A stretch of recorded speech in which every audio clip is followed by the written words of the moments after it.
1963 সালে একটি আইন আছে, যে আইনে বলা আছে কোন জায়গায়, অর্ডিনারি একদম সহজে বলছি, যে কোন জায়গায় এইটা একটা নির্দিষ্ট কারোর মালিক তো আছে, মালিক আছে, ওইখানে যদি কেউ ঘুমটি লাগিয়ে দেয় না, ঘুমটি লাগিয়ে যদি 12 বছর পার করতে পারে, ও যতই জায়গার মালিক হোক না কেন, ওকে আপনি তুলতে পারবেন না।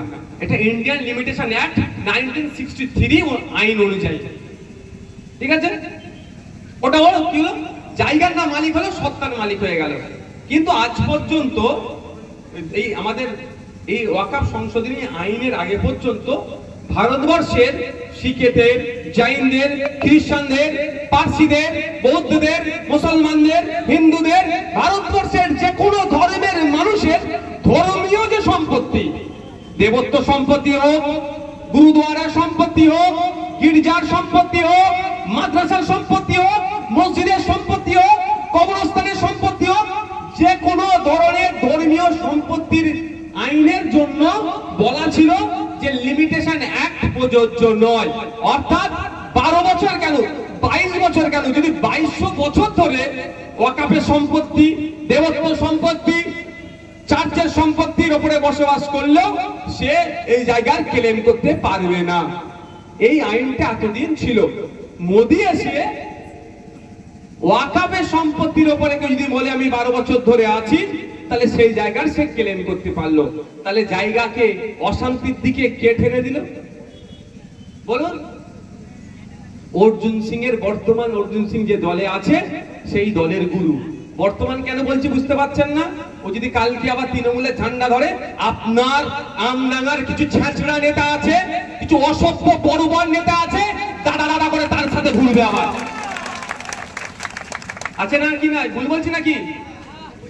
কিছু ছেঁচড়া আছে, কিছু বড়বড় আছে, তখনই ওর জুতো চাটতে শুরু করে দেবে। ওই জন্য বললাম বর্তমান যে দলে আছে তার বিশ্বাস নেই। এখন বিজেপিতে আছে, কালকে দেখবেন তৃণমূলে। ঘুম থেকে উঠে দেখবেন ফোনটা ঘের খুলে দেবেন, ঘুম থেকে উঠে ফোনটা খুলেছেন, চোখ লগড়াতে লগড়াতে ব্রেকিং নিউজ, অমুকের হাত ধরে অর্জুন সিং তৃণমূলে চলে আসলে। বিশ্বাস আছে এদের? তখন আর দাদা দাদা করবে। তাহলে এ ক্ষতি করছে। এবারে কেন বিরোধিতা করছে? এবারে ধর্মনিরপেক্ষ দেশ, এখানে সংবিধানের 14 নম্বর আর্টিকেলের কথা বলুন, রাইট টু ইকুয়ালিটির কথা বলা আছে। জাত, ধর্ম, বর্ণ নির্বিশেষে সব দলিলপত্র আছে ভাই। বললাম আজকে আমার এনার্জি নেই বলে খুলে খুলে দেখাতে পারছি না ভাই। হ্যাঁ, তাও তো অনেক চিৎকার করে ফেলছে, কি হবে রাত্রে আমি জানি। তো জাত, ধর্ম, বর্ণ, লিঙ্গ নির্বিশেষে কাউকে পৃথক করে দেখা যাবে না, সবার জন্য আইন সমান। এবার বলুন, আপনি এতদিন পর্যন্ত ওয়াকফ সম্পত্তির উপরে লিমিটেশন আইন অ্যাক্ট প্রযোজ্য ছিল না এতদিন পর্যন্ত, বা এখনো যদি আপনাদের এখানে মন্দির, বিখ্যাত মন্দির কি আছে আমডাঙ্গার? করুণাময়ী মন্দির আছে। করুণাময়ী মন্দিরের সম্পত্তি আছে। ওই সম্পত্তিতে এখন কেউ যদি বসবাস করে, ও 12 বছর কেন 22 বছর বসবাস করলে ওকে তুলে দিবে। ও বলতে পারবে না যেটা আমার এটা সত্তার অধিকারী আছে, কারণ লিমিটেশন অ্যাক্ট ওর ক্ষেত্রে প্রযোজ্য নয়। এটা ওয়াকফের ক্ষেত্রে ছিল, মোদি এসে এটা ওয়াকফেরতে তুলে দিল।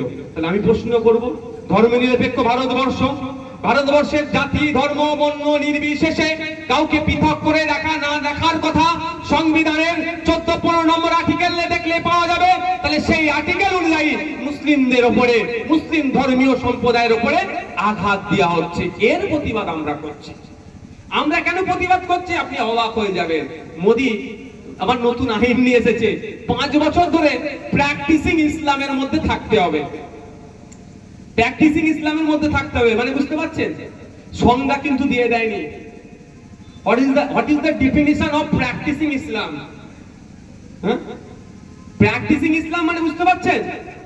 যদি আমি সহজ বলি, অনুশীলনের ইসলাম মানে আপাতমস্তক শুধু ওই বাপ মুসলমান ছিল, দাদু মুসলমান ছিল, বাপ মুসলমান, তার জন্য আমি মুসলমান হয়েছি, ওইটা নয়।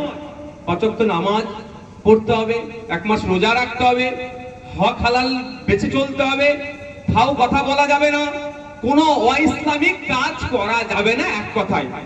এটাই তো প্র্যাকটিসিং ইসলাম। কিন্তু ইসলামে এই ধরনের প্র্যাকটিসিং নন প্র্যাকটিসিং ইসলামের কোনো ভেদাভেদ নাই। তারপরে মোদিজি বলছে কি, আপনি যদি নতুন করে ওয়াকফ করতে চান তাহলে আপনাকে 5 বছর ধরে প্র্যাকটিসিং ইসলামের মধ্যে থাকতে হবে। এবার বলুন, আমার বাপের বয়সে কি আছে এখানে? একটা বাপের বয়সী লোক দেখলে ভালো হতো তো। কে আছে? এটা উঠে দাঁড়াও না গো, উঠে দাঁড়াও বাপ।